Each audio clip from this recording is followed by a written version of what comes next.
नमस्कार। आज मैं बहुत कहना चाहिए चिंतित होकर के अपने समाज और देश के सामने अचानक जो एक समस्या खड़ी हो गई है, जिसका संबंध हिजाब से है, मैं इस समस्या की गंभीरता की ओर आप सभी का ध्यान आकर्षित करना चाहता हूँ। और साथ ही आज मैं हिजाब के समर्थन में जो तर्क, मैं कहूँगा तर्क नहीं, केवल एक वो खोखले नारे हैं जो केवल अपना स्वार्थ सिद्ध करने के लिए लगाए जाते हैं, जिनका कोई आधार नहीं है। मैं अभी सिद्ध करता हूँ कैसे। जरा इससे पहले कि मैं तर्कों पर बात करूं, थोड़ा सा मैं आपको पीछे ले जाना चाहता हूं। भारत में चुनाव हो रहे हैं। उत्तर प्रदेश सर्वाधिक महत्वपूर्ण प्रांत है, क्योंकि कहा जाता है कि उत्तर प्रदेश से होकर के केंद्र की सत्ता प्राप्त होती है। उत्तर प्रदेश में पहले चरण का चुनाव 10 फरवरी को था। कब था? 10 फरवरी को। और उससे पहले सब कुछ शांत था, केवल चुनावी माहौल गर्म था। भाषण होते थे, प्रदर्शन होते थे, जुलूस निकाले जाते थे, नारेबाजी होती थी, जो कि एक स्वाभाविक चुनाव का स्वाभाविक अंग है। अचानक 10 फरवरी के 4-5 दिन पहले एक आंदोलन, हिजाब के संबंध में आंदोलन खड़ा हो जाता है। उडुपी के उस स्कूल, कर्नाटक के उडुपी के उस स्कूल जिससे कि ये समस्या उत्पन्न हुई, अचानक उसके सामने मुस्कान खान नाम की एक लड़की आती है, अपनी स्कूटी से उतरती है और ठीक कैमरे के सामने आकर के अल्लाहू अकबर का नारा लगाने लगती है। ये जंग का नारा किस लिए है, छोड़िए। और जरा वीडियो को फिर से एक बार ध्यान से देखिएगा। वो जिधर जिधर कैमरे का मुंह होता है, उधर उधर घूमती हुई वो नारा लगा रही है। और उससे काफ़ी दूरी पर भगवा कपड़े पहने एक लड़कों का झुंड खड़ा है, जिन्हें ओवैसी साहब और हिजाब के जो आंदोलन समर्थन में जो आंदोलनकारी वो कहते गुंडे थे, और वो गुंडे चुपचाप खड़े हैं, काफ़ी दूरी पर खड़े हैं। और देखिए जरा तमाशा, वो लड़की अकेली है। वो लड़की अकेली है, अकेले नारा लगा रही है, उसके समर्थन में आसपास कोई नहीं है। और इस मासूमियत, इस लड़की की कल्पना कीजिए कि दिसंबर के आखिर तक इसी स्कूल में ये लड़की अपनी अन्य मुस्लिम बहनों के साथ, छात्राओं के साथ जाती थी, स्कूल के नियम कायदे मानती थी, ड्रेस कोड मानती थी और पढ़ती थी। ठीक है। अचानक इसके साथ 6 और लड़कियां आ जाती हैं। कैसे? उसके पीछे क्या साजिश है आपको पता होगा कि पीएफआई के कुछ सदस्य और कर्नाटक फोरम फॉर डिग्निटी के कुछ सदस्य अचानक सीन में आते हैं। लड़कियों से बात होती है और अचानक वो 6 लड़कियां मुस्कान खान के साथ इस आंदोलन की प्रमुख सूत्रधार बन जाती हैं। और फिर देखते देखते यह नारा एक बहुत बड़े आंदोलन का रूप ले लेता है। टाइमिंग क्या है? फिर मैं आपसे कह रहा हूँ, टाइमिंग क्या है? चुनाव। और अगर हिजाब की ऐसी ही आवश्यकता महसूस कर रही थी लड़कियां, तो दिसंबर तक क्या था? ये चुनाव आते ही कैसे आंदोलन शुरू हो गया? इरादे साफ है। और उस स्कूल में ये 6 लड़कियां नहीं, 90 हमारी मुस्लिम बेटियां पढ़ती हैं। कहीं किसी बात को लेकर कोई विरोध नहीं था। खैर, तो छात्र आते हैं संगठनों के और फिर क्या साजिश करते हैं, कैसे इनका ब्रेन वॉश करते हैं कि मासूम लड़कियां किनारे लगाने लगती हैं। और वो जानते थे कि इस लड़की का कुछ नहीं होने वाला है, कोई खतरा नहीं है, और इस तरह से एक तीर से वो 2 शिकार करेंगे। क्यों?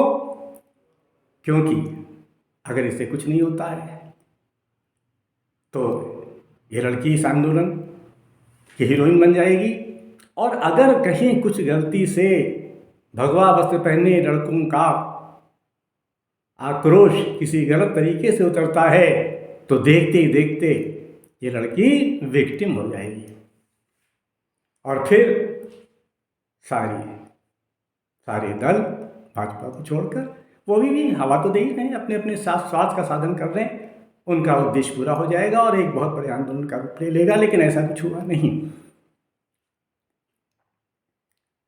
ये 2 मकसद थे और दोनों में लड़की का फायदा था, और इस आंदोलन को हवा देने वाले, इस आंदोलन का समर्थन करने वाले, इस आंदोलन की आग में अपने अपने स्वार्थ की, राजनीतिक हितों की रोटियां सेकने वालों के दोनों तरह के उद्देश्य पूरे हो जाते हैं। अब वो इस साहब कहते हैं कि ये लड़की शेरनी है, हमारी शेरनी है। ठीक है, शेरनी है। और फिर जब दूसरी तरफ सवाल किया जाता है कि वो इतनी डरी हुई क्यों थी, देखिए, शेरनी और डरी हुई कुछ भी कह सकते हैं अपने समर्थन, अपने हित साधने में। अगर ये डरी हुई थी तो फिर कहते हैं गुंडों से डरी हुई थी, जो भगवा वस्त्र पहने लड़के खड़े थे, वो गुंडे थे, उनसे डरी हुई थी। तो अगर डरी हुई थी तो फिर शेरनी कहाँ से? खैर छोड़ो। अब इस आंदोलन के समर्थन में संविधान की बहुत बहुत बहुत दुहाई दी जा रही है कि ये तो हमारा संविधान से मिला हुआ मौलिक अधिकार है, इसको न तो कोई सरकार छीन सकती है, और न्यायालय में तो बात पहुंच ही गई है। अब जरा इस संविधान पे भी थोड़ा सा गौर किए लेते हैं। देखिए, संविधान में देखें जरा कि मौलिक अधिकारों में इस हिजाब को कहाँ से शामिल किया गया है। जहाँ तक मैंने संविधान पढ़ा है, मौलिक अधिकार पढ़े हैं, तो आइए मैं आपको पढ़ के सुनाता हूँ। संविधान के अनुच्छेद 28 के खंड 1 में देखिए क्या कहा गया है।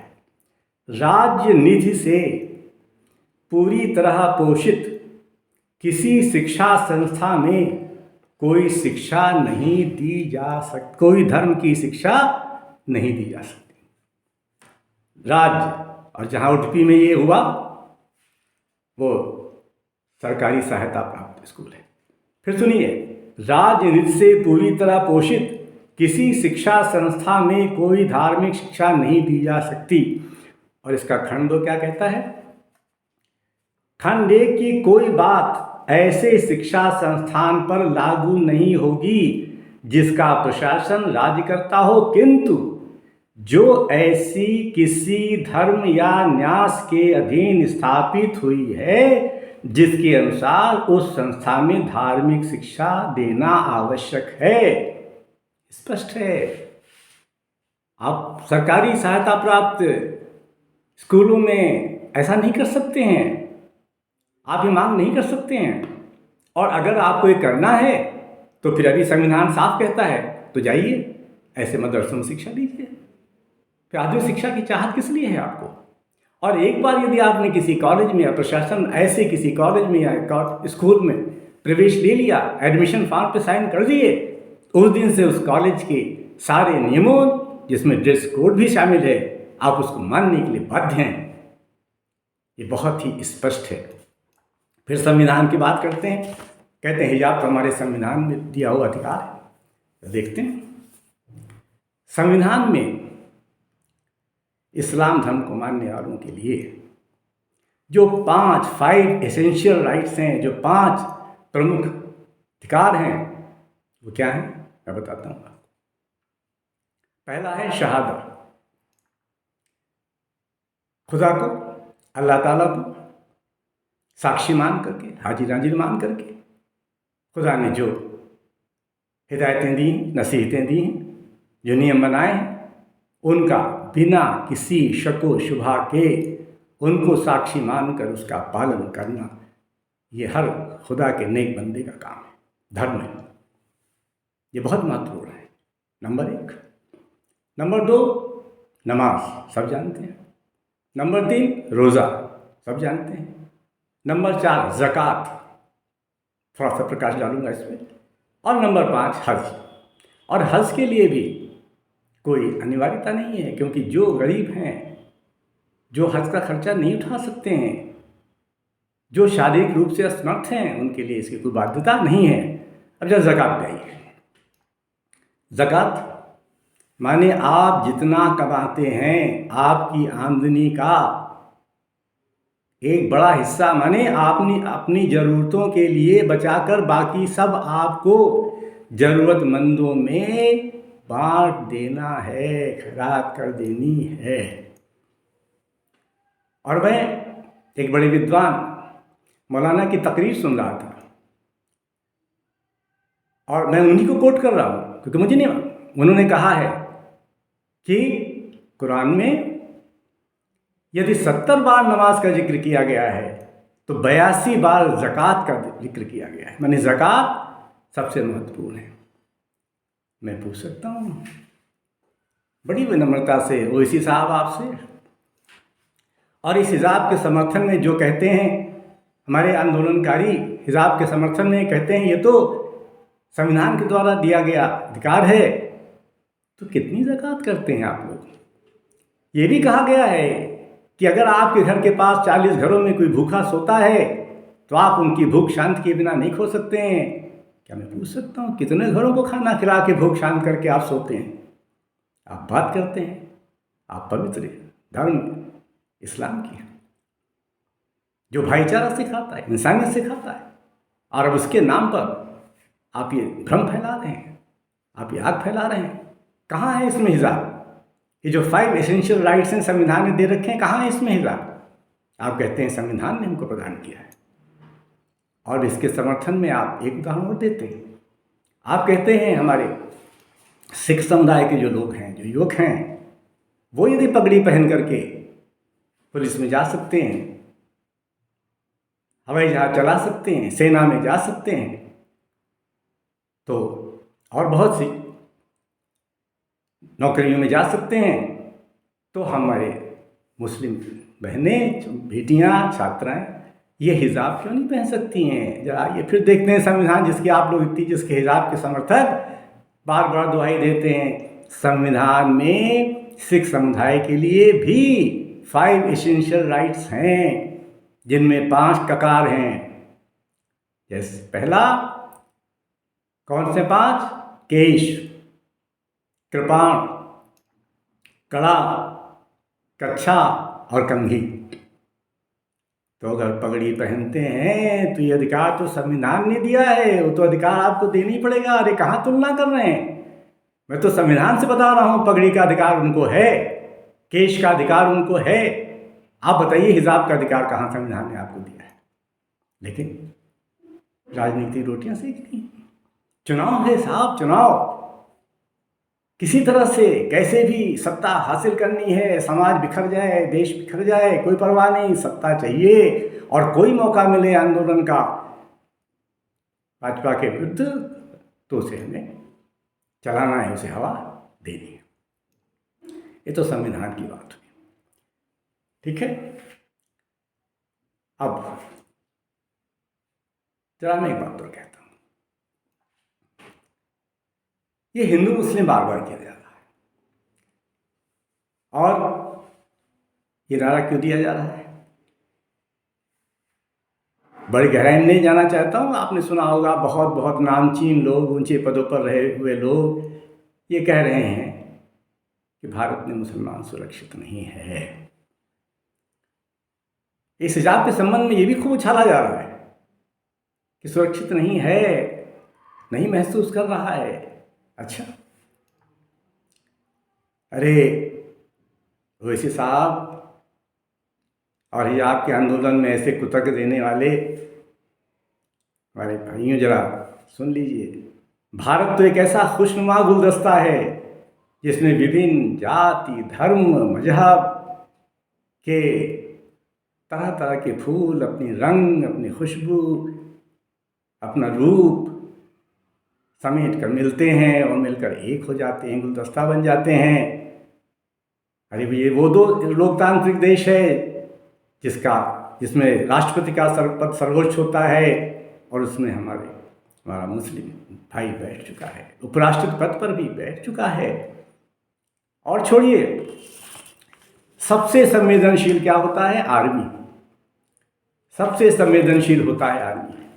और आर्मी के में एयरफोर्स, ध्यान से सुनिएगा।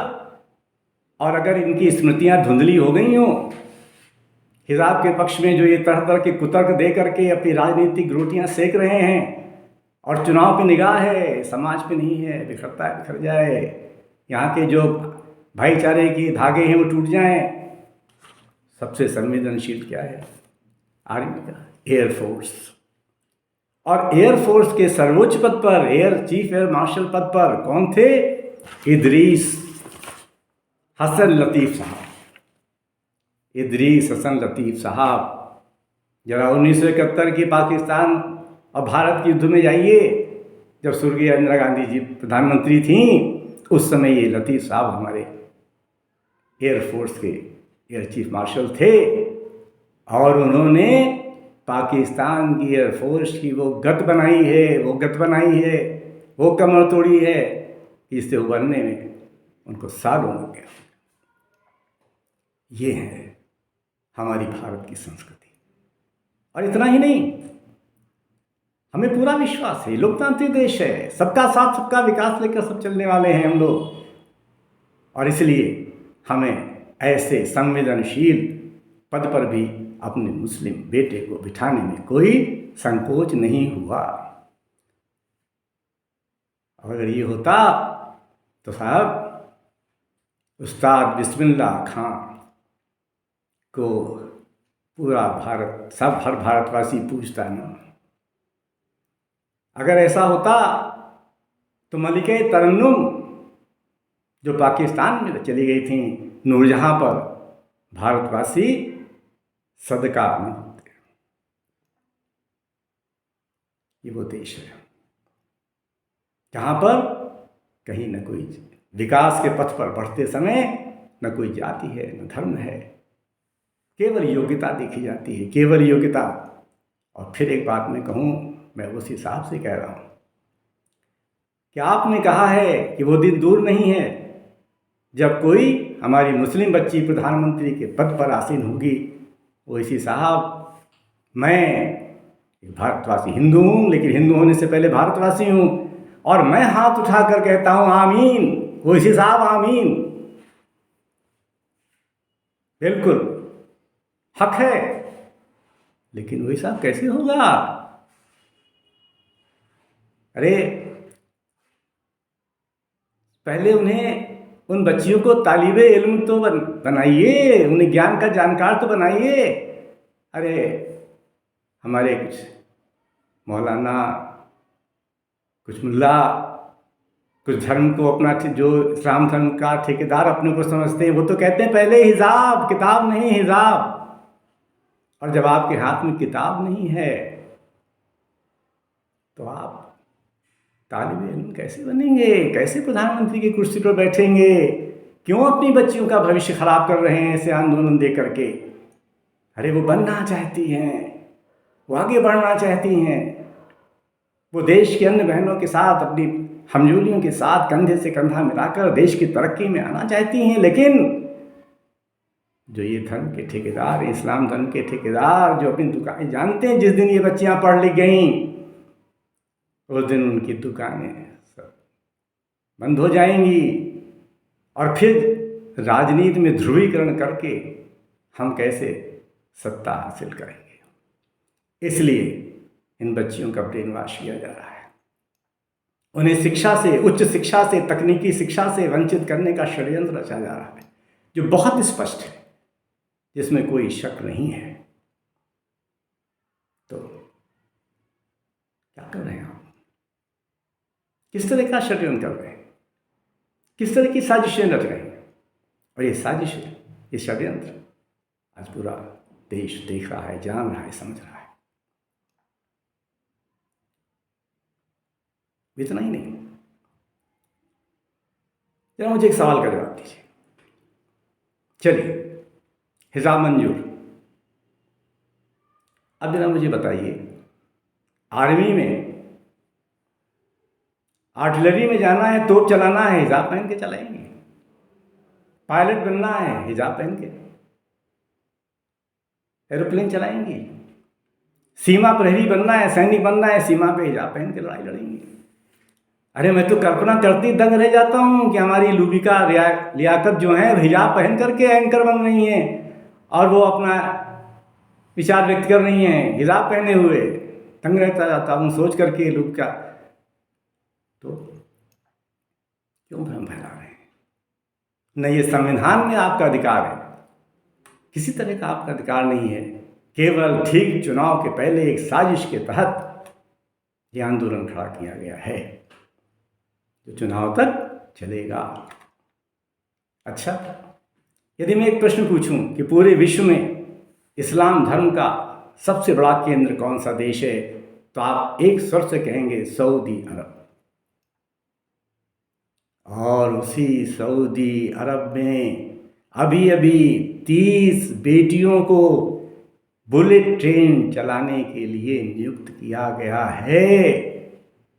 अरे हमारे धर्म के ठेकेदार मुल्ला मौलवियों, जरा एक मार्च निकालिए सऊदी अरब के खिलाफ, निकालिए ना। कहिए ये तो इस्लाम के खिलाफ है, आपने इजाज़त कैसे दे दी? लेकिन आप ऐसा नहीं कर सकते हैं। आप ये खेल सिर्फ भारत में कर सकते हैं।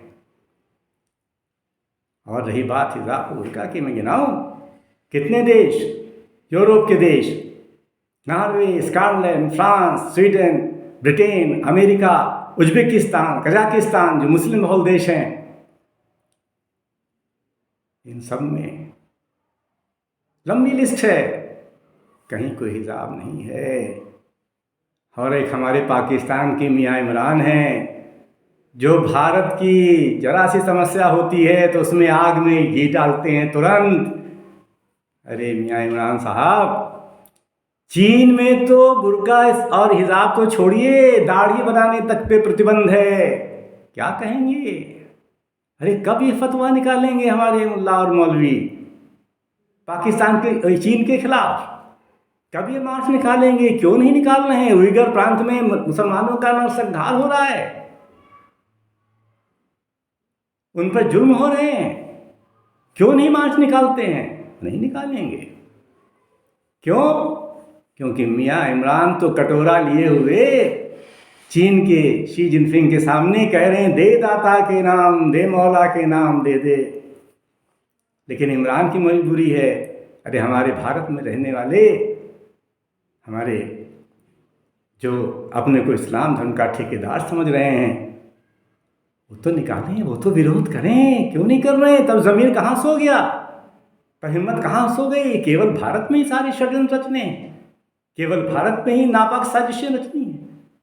अरे ये देश देख रहा है, जनता देख रही है। और वैसे साहब, मैं तो खुदा से हाथ जोड़कर दुआ मांग रहा हूँ कि वो आपको बहुत लंबी, सेहतमंद, खुशियों से भरी हुई ज़िंदगी दे।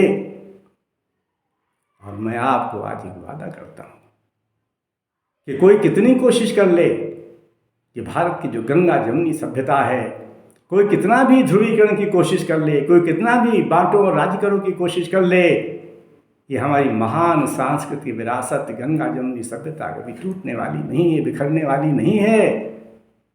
ये सबका साथ, सबका विकास लेकर चली है, चलती रहेगी। और मेरा वादा है कि ये 10 मार्च के बाद भी चलती रहेगी, इसे याद रखिएगा। बस इतना ही कह रहा हूँ कि देशवासी समझ रहे हैं इन साजिशों को, ये अपने हितों के साधने में और ये तो भाजपा से जो इतर दल हैं, कांग्रेस, सपा, बसपा, का इतिहास उठा के देख लीजिए। इन्होंने देश के अपने राजनीतिक स्वार्थों पर देश के हितों के साथ समझौता कब नहीं किया है, आज भी कर रहे हैं। तो मैं अपने देशवासियों से सिर्फ यही कहना चाहता हूँ कि संकट का समय है, बड़े बड़े षड्यंत्र रचे जा रहे हैं, साजिशें हो रही हैं, इनसे सावधान रहिएगा, इनसे होशियार रहिएगा, इनसे सतर्क रहिएगा और अपनी जो महान सांस्कृतिक विरासत पे उस पर भरोसा रखिएगा। न ध्रुवीकरण हुआ है, न होगा। आप लोग यहाँ ये भी कह देंगे योगी जी 80-20 की बात कर रहे हैं, वो 80-20 की बात नहीं कर रहे हैं, वो पॉइंट आउट कर रहे हैं कि किस तरह से जो 20% आबादी है उसके ध्रुवीकरण का प्रयास किया जा रहा है, ध्रुवीकरण का प्रयास किया जा रहा है। उस खतरे को इशारा करके 80-20 कह चलिए, एक बार जो मैंने कहा है उस पर फिर गौर करिएगा, उस पर ध्यान दीजिएगा, सच्चाई को समझने की कोशिश करिएगा और तर्क और तथ्य की परीक्षा के साथ साथ जो हवा हवाई बातें हो रही, हवा हवाई और जो षड्यंत्र हो रहे हैं उनको भी कसौटी पे कसिएगा, उनकी भी असलियत समझिएगा। नमस्कार।